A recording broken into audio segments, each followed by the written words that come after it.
we need to stop wasting our time, wasting our life, and actually living with and by intelligent design. And I'm so privileged to be joined here by Adam Spector. Y'all, he is the CEO of Chore. He is also a successful exit of many businesses. I believe it was 4, Adam, and then you're also an angel investor of over 200 startups.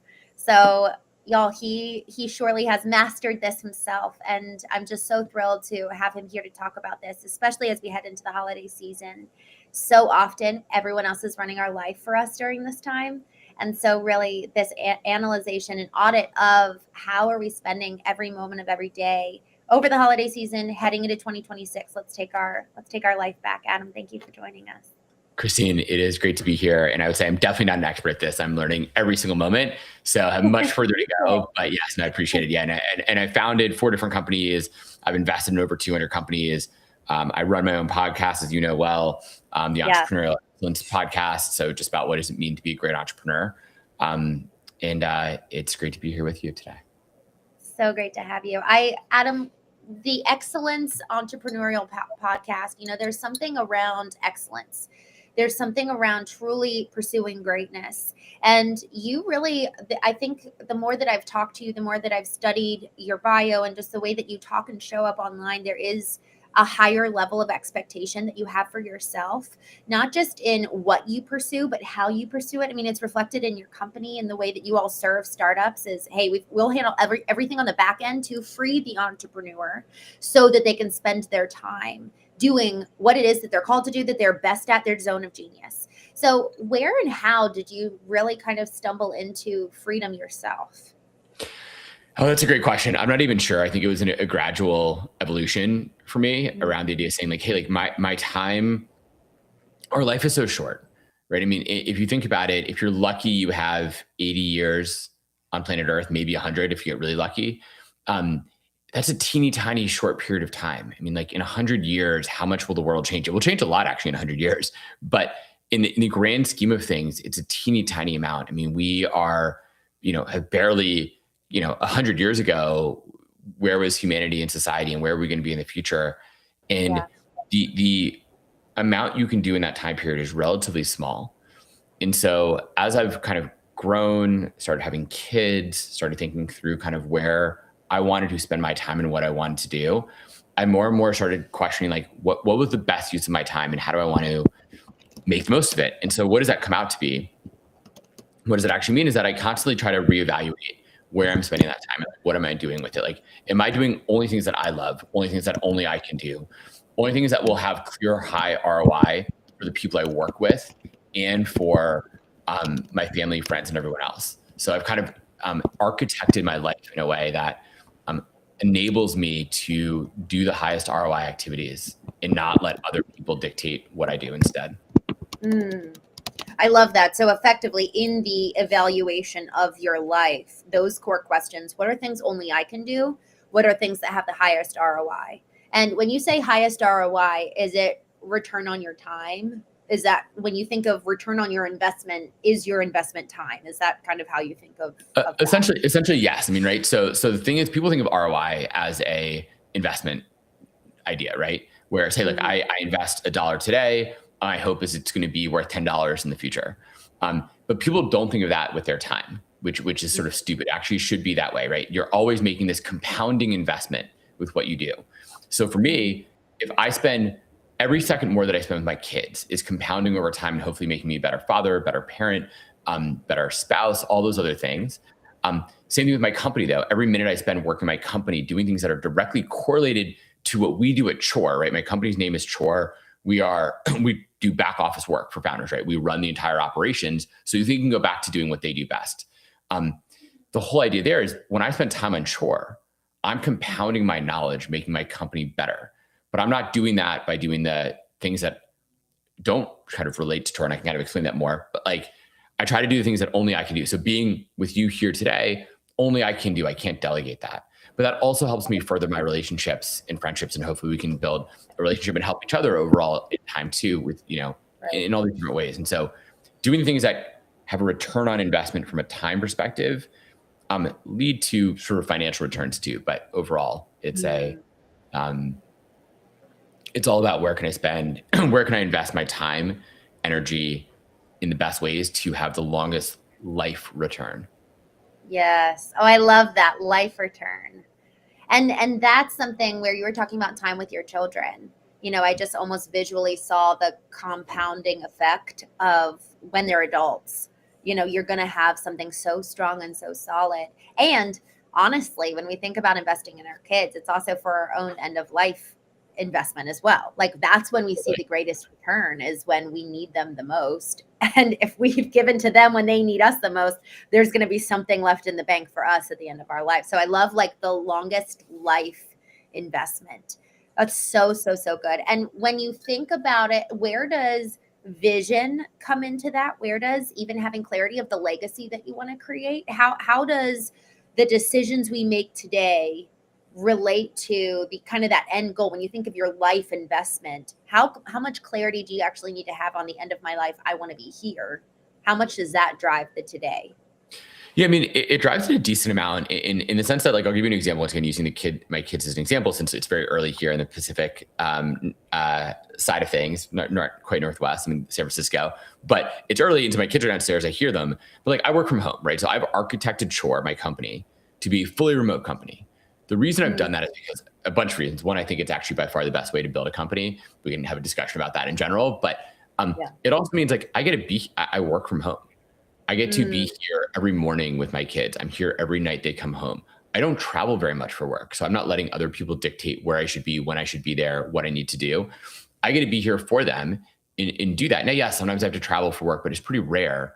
And so I literally get to be here for them on a regular basis, but it also means I can be efficient and here for my team, right? Instead of me being stuck in traffic every day, having to go into an office, all these things, I could instead be doing all my work for Chore. Like it's all here in front of my screens right now. And that enables me to be available, be here to compound the value I'm providing to my team by using my limited time in a smart way. And what I mean, maybe to reiterate that point a bit, the time that we're spending right now, Christene, I'm never going to get that back. You're never going to get that back. This is time that is disappearing from our lives. So there's a famous book called 4,000, I think 4,000, maybe not famous, but like 4,000 weeks is, I believe, the name, right? We have about 4,000 weeks total in our lives. Wow. 4,000 weeks. Not very much when you think of it that way. And so every minute that I spend, I need to think, is this a high leverage, high value thing that I'm doing? Because that time is never coming back. And so my hope is that my time with you is going to compound and provide value to others out there. And they can grow and change. And yes, I hope it helps Chore in a small way too, and helps my company, because people realize I don't want to waste time in back office work, so they'll come use us. But in the end, like, these are all things that I think are really valuable. And then it helps me also say no to things that are not valuable. So in other words, the power of saying no, I'm not going to do that because it's not worthwhile, is just as critical. How much time would you say, given all the startups that you are working with through Chore, how much time is being wasted by the average entrepreneur? Oh my gosh, so much. I mean, so much in so many different ways. When it comes to specifics, so we deal with back office work. So essentially Chore runs HR, finance, compliance, and equity, essentially all the back office tasks that you need to do to run your business. On average, we see a founder, essentially founders doing this work, because we work with small businesses, wasting about 10 to 20 hours a month on that work, right? So it's a huge amount of hours. So you're talking, 200, 300, 400 hours a year doing that, which is like a few months of extra work time. And the crazy thing about that, think of all that extra time you could be using to build your business, number one. But two, what I actually view a lot of back office work as being like, it's a little bit like, and this ties into the larger message here, it's a little bit like using social media. Like TikTok provides zero life value for 99.9% of people. It provides value for like the people who are creating content and making money off TikTok. Good for them. But like for the large majority of people who are just watching things on social media, it's not providing any life value. It's like a small dopamine hit every time you flip to a new video or something, right? Back office work is the same way. And what I mean by that is, like, as a founder, you're like, oh, I paid this bill. I took care of this invoice. I helped pay my taxes. I did my own books. These are like mini business dopamine hits where you're like, oh, I did something good, but you actually didn't push the business forward. In other words, like if I told you, Christine, I'd say, hey, Christine, you can spend an hour doing your books right now, and you're going to save $250 for a cheap book. Bookkeepers are not expensive. And you'd be like, well, I could save $250 and spend an hour doing that myself. Or you could spend that same hour with your friend, with your family, or doing something that's going to push your business forward. Which would you choose? Right. The latter. Right. Everyone would, but most people don't actually. It's the same sort of thing. Well, but then I would say the same thing with social media. Like, so the same sort of things was like the latter, but yes. Instead you end up going to social media instead of reading a good book or reading an article that'll help you learn and become better at your job. All those sorts of things. It's the same thing with businesses. They're saying, hey, I saved $250, but I lost an hour. I should be reinvesting that hour into actually pushing my business forward. Like, what can I do to move my business forward? And this is where founders get misaligned and don't realize like the proper investment is building your business, doing what only you can do, what is your superpower. And instead they get distracted by all these small little things that they don't need to be doing and shouldn't be doing. It's such a good point around, do we even have the proper definition of investment in and of itself? And do we even have a proper understanding of the role of CEO or owner, and for a lot of startups, they have to be the operator, but operator does not mean bookkeeper. It doesn't mean doing all the back office stuff. And so to that point, what are the core tenets of being a successful operator in a business? Yeah, I mean, look, the core tenets of being a successful operator are essentially delegation is probably the number one thing. How quickly can you hand off work to other people so that you can get back to doing what you do best? And I'm not perfect, to be clear. Like I say this, I'm not perfect at it, but I've done a pretty good job. Like I just got back from a trip to India. And guess what? During that trip, nothing broke in my business. Everything kept running. There were a few small things that popped up. Most of it said like, I didn't need to go do it. I didn't need to deal with it. I've handed a lot of things to my EA. I have a lot of great teammates who I can hand things to. In what most founders think is like, oh, I don't have time to do that, or I can't afford to do that, which is completely not true, right? The moment you essentially get past the fact, like you have one or two customers and you're making real revenue, you should find ways to start handing things off to other people on your team. Because what you should be doing as a founder, what I do as a founder, is I focus deeply on our product at Chore. And I focus deeply on getting sales and new customers, which are two things that I'm good at. Everything else, I hand to everyone else on my team. So another example, we decided to buy new computers for our team this year. The large majority of that work, I could have done it myself. It's kind of fun. I get to go shopping to go do that. I handed the large majority of that to my teammate who runs operations for Chore. And I said, you take care of it, get laptops to everybody, track it, make sure reimbursements happen, and deal with it. Right. Now the team gets new computers. I could have done that myself. It's kind of enjoyable, but like, why do it? It's not a good use of my time.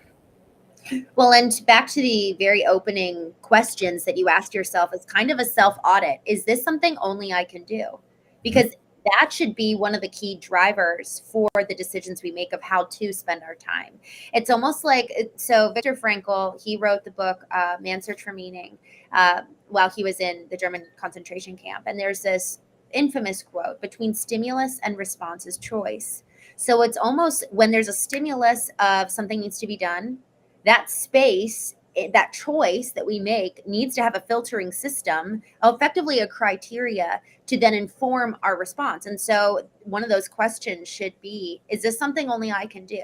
And then the second question that you posed is this actually going to have the highest return on investment in terms of my life's investment, like the actual place that I want to get to? And so what that does is that we need to be clear about what we want on every level of analysis. Financially, what do we want there? What do we want for our family? What kind of relationships do we want with our spouse? Where do we want to take the business? Because otherwise, if we don't have clarity on where we're heading, it's going to be really hard to define, is this worthy of the investment now? Correct. And I think a lot of people don't have a clear idea of where they're headed, even entrepreneurs. So a lot of entrepreneurs, they start a company. I'm in Silicon Valley. So a lot of companies out here are venture backed, they raise money. And even then, I find a huge number of founders who don't really know where they're headed and what they want to do. So an example I like to use, unfortunately for this person, but it's impossible to figure out who they are. I met with the founder. They've been building their business for 6 years. Startup business, they're trying to grow fast, everything else. This founder had worked at McKinsey, right? So had been a very senior person at McKinsey, very successful. Started this startup because they had this idea that they thought only they could do. All for it, great. He then said to me, he's like, literally, I've been doing my own books for the past 6 years. And I said to him, you're crazy. And then he was like, oh, and it was kind of a conversation like, hey, do you think I can fundraise in my business? We're getting to Series A metrics. I think I can go fundraise. And I basically told him, like, there's zero chance you will fundraise because no one's going to back a 6-year-old company that took you 6 years to get to a Series A metrics. Because, and the point being, he was wasting time for 6 years. And he said, and I asked him, why are you doing your own books? He said, I know how to do my own book, so I did it. It's like, yeah, just because you know how to do it doesn't mean you should go do it. Mm-hmm. Like, I know how to, I'm trying to think of like some example. I know how to dig a hole for like a new tree or something. That doesn't mean I should go do my own gardening every day. Like sometimes it's fun. There may be physical reasons why I want to relax because I want to go garden. But a lot of the time it doesn't make sense to go do that just because I know how to dig a hole. Like there are other people who are better at digging holes than I am. Right. Or another example might be, I could go build my own servers to run my software, which what people used to do 15 years ago, right? You would go build your servers in your garage.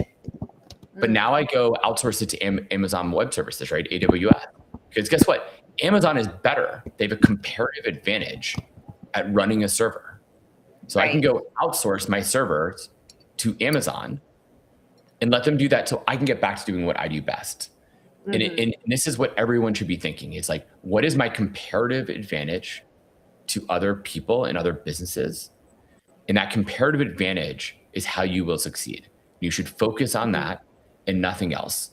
Like, once again, this guy who spent 6 years doing his own books, what did all that time that he missed out on building his business, getting more customers, having those customer conversations, or in his case, he had kids too, spending that extra hour that he spent probably every month in his books with his kids.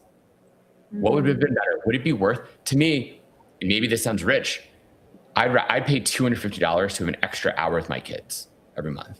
That's an easy thing for me to do, especially when it comes to something that I'm not great at doing. I can do my own books too. I'm not great at doing my own books. We have people on my team who are great at doing books. Right. Well, and Adam, that could be very costly down the road. I'm glad you're using books as an example, because that is something where it's easy to make that choice that with potentially big ramifications on the other side. So it's not just the $250 you're saving, but could it actually end up costing you way more than the $250 you would spend monthly for improper tracking? So the actual cost and of the risk could be huge as well. Well, it's exactly right, Christine. It's the long-term cost of this compounding, where you're wasting this time, where you could instead be spending this time on things that actually compound to value for your business or for your life or for your family. And those are always the questions that I want to be asking. It's sort of the same thing. It's like, when I go decide to watch a TV show or something, is that compounding in a positive way to my life? It might be. Like, sometimes it's good to have a break and take a break and go watch a TV show or read a book or things like that. But I'm also saying, like, hey, should I be looking at my phone right now instead of spending that time with my kids? Or should I be there's all these ways you have to decide, where do I want to spend my time that will compound to a valuable long-term future? And the large majority of things that many people decide to do actually provide no long-term value.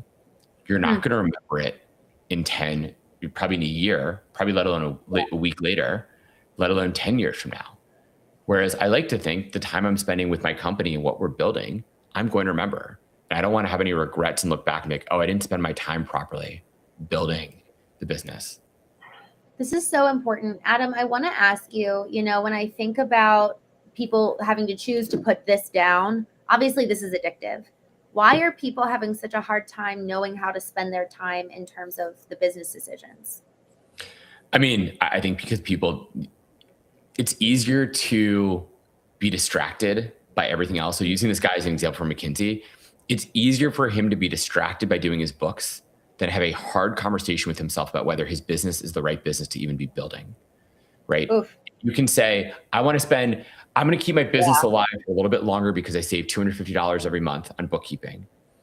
But not spend that time saying, should I even be building this business in the first place? That it's a distraction. Just like, why do people go on social media? Why do they, drink too much and have a hangover the next day? Yes. It's all these sorts of things because you want to distract yourself from the hard decisions and hard choices and push those off. And that's why people do it. That's why people get distracted by their phones and everything else that comes up, is because you don't want to have that tough decision and discussion with yourself. I really that's so good. And there's something about the avoidance of just even discomfort of sitting with, all of a sudden it's like, okay, I'm sitting, I don't know what to do right now. Well, there's a really long to-do list that you could tackle, but it's easy to just do the thing that's right ahead of you. And like, it's almost easier to just, I'm just trying to think of kind of the analogy of this, because I know for every single one of us, we have a really long to-do list, So it's like, well, why do we do the bookkeeping when there's all these other things that are of more value of your time? And so it's a distraction. Yes. And I wonder if it's almost the instant dopamine hit rather than going to that thing where you kind of have the discomfort of, I don't really know how to go about it exactly, but only I can do it. It's effectively like when you have to call the IRS, only you can do that, but it could take a while and you don't really know what it's going to be like, but you know how to do this other thing that is not anybody can do it, but it's reliable. And I think that there's comfort in certainty. So if you have the comfort of, let me just do this really quickly, and it is that distraction and quick dopamine hit, rather than the uncertainty of other tasks that truly only you can do. And, there's even uncertainty when we engage with our family. Is our kid going to be in a bad mood? Is our partner going to be having a bad day? So there's even an element of comfort in staying in the office longer. And so if we can learn how to sit with the discomfort of not exactly knowing what will happen or what will unfold once we actually start going down this road, and drop the distraction, I wonder how much, have you seen that much with entrepreneurs you've worked with, where it's almost choosing the road that's more traveled because there's comfort in certainty? Yeah, always. I mean, this is, I think, why a lot of companies fail, is because the founders are look, we are animals. And so we're, in many cases, we're fear-based in that sense. Like, we are making decisions based on fear. And it's scary to make the tough decisions. It's scary to say my company might be failing. It's scary to say I might be failing and making the wrong decisions and not moving fast enough with the decisions that I'm making. That's scary. And so people are fearful, and they don't make the tough decisions, and they end up failing. And they blame, of course, lots of other people. When we talk about what that looks like too, but like, those things all happen. So yeah. That's so good. I was talking with the former president of Jiffy Lube and asked him, what's the number one thing you did to get the company to be a national brand? And he said, I dedicate 8 hours every week, 2 weeks, to just to look at my business, analyze it, take a top-down approach. And that's really uncomfortable for those of us who don't know how to be, and because our worth is predicated in what we do. So there's almost this deep subconscious value system that we hold that really can prevent us from allowing the space in our schedule to do the only thing that we can do, and also create. There's real value in creation. Brand equity is probably one of the greatest investments we can make in 2026, but that's predicated in you actually going and doing the work to create, and also creating something origin to you, something authentic to who you are. But you actually have to have something interesting to say, and that requires going inward and doing that work.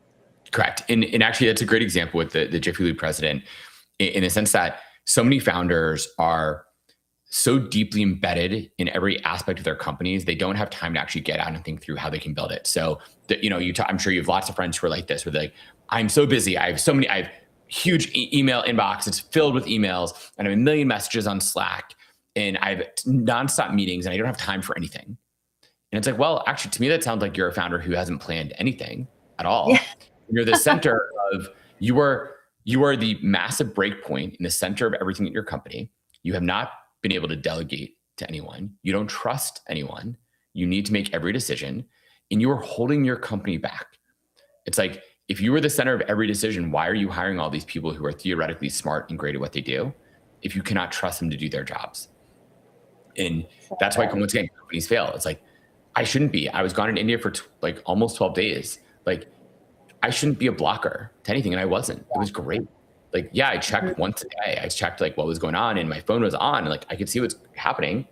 No one needed to ping me for any major decisions. Like, it was great. It was such a relief to have that time and ability, because I wasn't the center of the business. I'm here to make smart, strategic decisions to grow us. And then it gives me the time and space to do what that Jiffy Lube president does. Like, hey, what's our strategic vision for next year? Where are we going? What are the big decisions that only I can make? And I need time to think through those. And it really requires a long amount of time, because there's something about almost the disassociating from the chaos and kind of slowing our literal minds down enough to get to that point of being able to be creative and really dream. It's almost like, okay, let me disconnect from all the problems and the distraction there. So I really, really appreciate that. And I think for every single person listening, if we have not taken that time, or it's not scheduled through the end of the year, and I would even say through the first 2 weeks of January, I'm hosting a knowing retreat January 8th through 11th. So it's not too late to still do it then, where it's like, okay, that's our 4 days for founders who are coming. And we're just dedicating that time to visioning for 2026, and also identifying who do we need to be to get to that next level of our business. I was speaking with a gentleman. He's got, a couple $1 million business. And when he got from the point of, okay, I want to move from 5 employees to 50 employees, what needs to break in my business and actually die in order to then create something new? So that's where, man, we actually really need that space to observe what needs to have the death come in, and what does it look like to have it die? What's the actual process of that? Because to break it open and then instill something new, there's habits that need to change, mindsets that need to change, systems that need to change. And so to that point, Adam, when you're really helping people get to that next level, I'm thinking about the core system that is kind of coming first. You said almost the mindset and the skill that they need is delegation. That's number 1 for every owner operator. But then number 2, what's the system, the number 1 system that they need to put in place? I mean, number 1 system, let me think about that for a second. I would say sort of number 1 system in a sense is like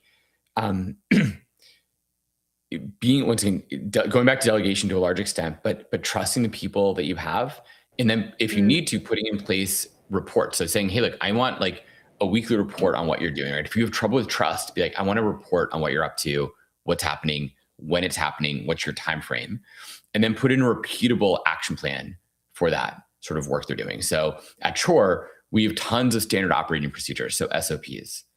Almost everything we have is an SOP, pre-built, when it's due, what's happening, when it needs to occur. And we track that on a regular basis. So we really try to systematize our own business so that hopefully we can systematize things for our customers as well. Like, we kind of feel like we need to start with our own work. We need to be, it's sort of, to use a personal one, like, I need to be good. I need to figure my own self out, right? If I don't know who I am as an individual, I'm not going to be a good founder or leader for my team. If I can't show up every day being great for them as an individual, then I really can't be a great leader either. And it's kind of the same thing. So I have a lot of systems in place for my life and how I want to run it and what I want to do. And, and that's just, I think, leads to better health, better sleep, better energy, all the key things you need to have to be great in every aspect of your life. I love being great in every aspect of your life. Harkening back to your podcast, excellent. What's the entrepreneurial excellence? Entrepreneurial excellence. Yes. Every day trying to be a great entrepreneur. And what does it take to be a great entrepreneur? What does that entail? And that's the question that I keep asking myself. Like, I'm a good entrepreneur. I don't know if I'm great yet. And I have a long way to go to become great. And, but once again, the really great ones out there are the ones that are relentless in their delegation. And an example that I use a lot on that front, forget his politics for a minute, but Elon Musk, when it comes to being an entrepreneur, is really such an impressive figure, right? When you talked, if you imagine having a conversation with Elon Musk, and what do you think he would say if like his head of HR came into him for Tesla and was like, hey, do you think we should use payroll system A or payroll system B? Now, to be clear, most small businesses, that's a question your head of HR would probably come ask you. Elon Musk would probably fire that person, would literally say, get out of my office. I'm trying to get to Mars and I'm trying to like replace gasoline so we don't have to destroy our planet. Like, why are you asking me which payroll? I don't have any idea what payroll system is better. Why are you wasting my time and trying to cover your ass doing that? Like, part of my English, like, well, that's what he would do, right? He's like, I'm running 5 companies. Why are you wasting my time? It should be exactly the same way with every founder. You should be the same way. Is it relevant for me to figure out the best payroll provider and make a decision? I don't have the knowledge. I don't have the information. I've delegated that to my head of HR and they will go figure it out. I don't care. Just get it done. Yes. Build my business. Adam, I'm curious your thoughts on this. I think that we hear a lot around delegation to, lower junior staff folks, even offshore folks. However, it's hard to trust apart from extensive training and what you just said. You're delegating to your head of HR or whoever that head is. And man, how much more powerful is it to hire laterally, perhaps early on in your startup? It might be more expensive, but you can also do fractional. I'm curious about your perspective there because, man, then you really can do a true handoff. You're done. You're not touching that thing.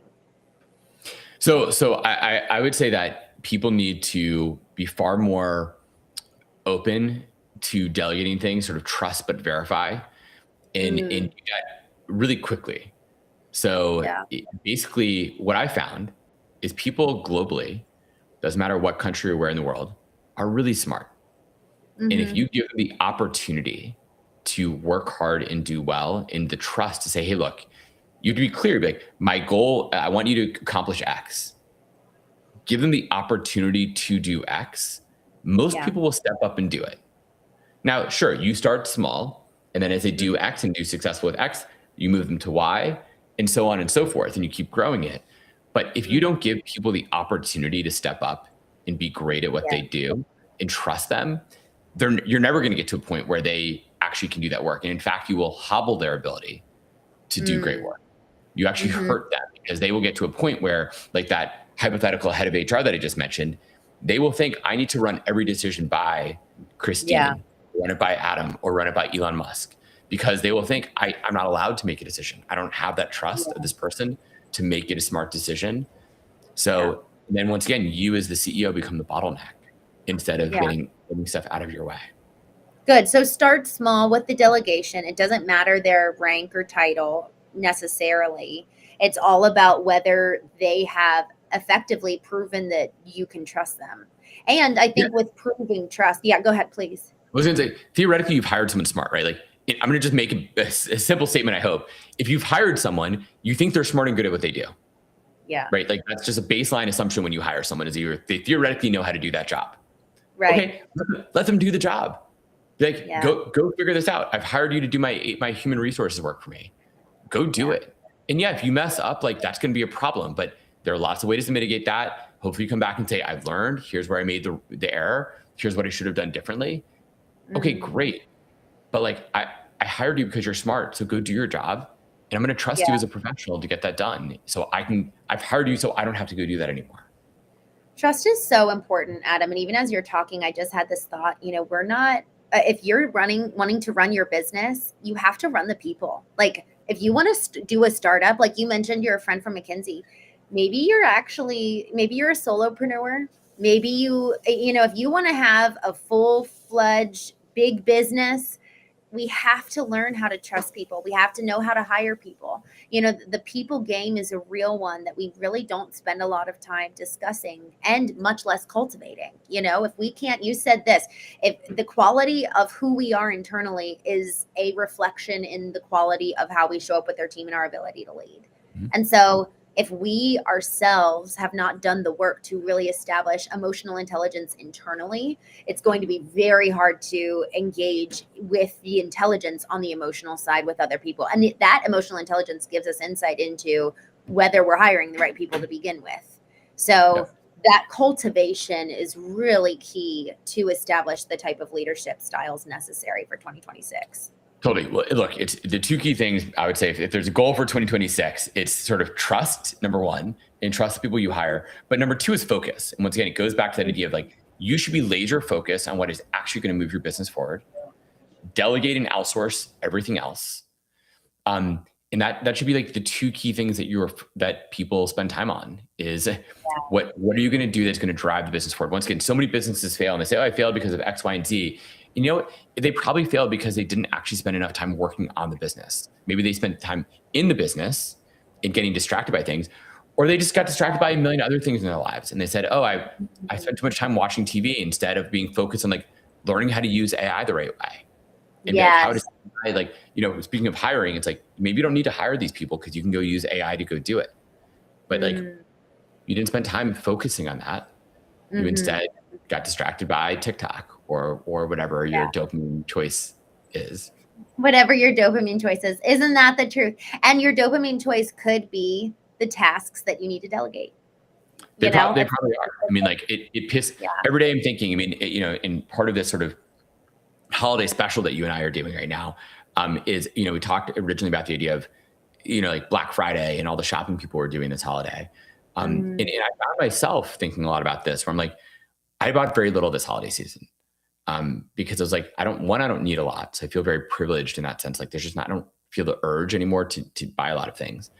But even more than that, the amount savings that I'd get by getting a deal and searching for that deal and tracking it and waiting to get this deal and then like trying to find the best one. I was like, why am I wasting my time doing this instead of once again spending it with my kids or helping to build my business? Like, does that $20 I saved on that deal, like, yeah, $20 is $20 and I get it. And that's important. But is it better than spending that time, like building my business where instead of that 20 minutes I spent to save $20, I can spend this 20 minutes in my business, which is going to make me more money actually long-term than the $20 I saved. And that's, so I kept saying, like, what am I wasting my time? Why am I doing this? Who cares? I'll go buy that thing in 6 months when I actually need it. And yeah, it's going to be $20 more, but like one, I save the money instead of getting it some deal today. But two, like I can wait until I need it immediately and go get it and be done and then move on. Cause like I don't need to play this game of wasting my time shopping for things when I should be spending my time building things. So good. Adam, I'm so glad you brought that up because with us leaving, kind of bringing this to a conclusion, asking why am I doing this? Just having that be a constant barometer and like a temperature check. Like, am I in alignment? Come back. Why am I doing this? Nope. Come back. Why am I doing? Come back. And so getting clear on what we want for our business, for ultimately our lives and our relationships, and then asking why of how we're spending our time. A calendar audit was encouraged to me 2 years ago, and that was really, really helpful. And frankly, I realized how much, and Google Meeting actually, or Google Calendar rather, will say how many hours of our time we spend in meetings each week, and that's a good mirror. I didn't know that. That's actually really cool. And yeah, no, I've done a calendar audit myself. And at Chore, by the way, one of the things we do is we have very few meetings. So like we literally internal meetings at Chore. I think we have about 2 hours on average a week of internal meetings total. Wow, good for you. Yeah, it's pointless. So because what is people's time worth? And are we spending it the right way? And so we've cut essentially all these meetings. I don't want to be there for these meetings. If I don't want to be there, I'm sure other people don't want to be there. We require very few. So like cut them out. Just stop going to these meetings. Stop wasting your time in them. Once again, only do the things that only you can do. And same thing with your teammates. Have them focus. Only do the things you can do. Adam, thank you so much for joining us today. So grateful for you, my friend. And Merry Christmas. You too, Christine. Y'all, thank you so much for joining us on The Knowing Show. I will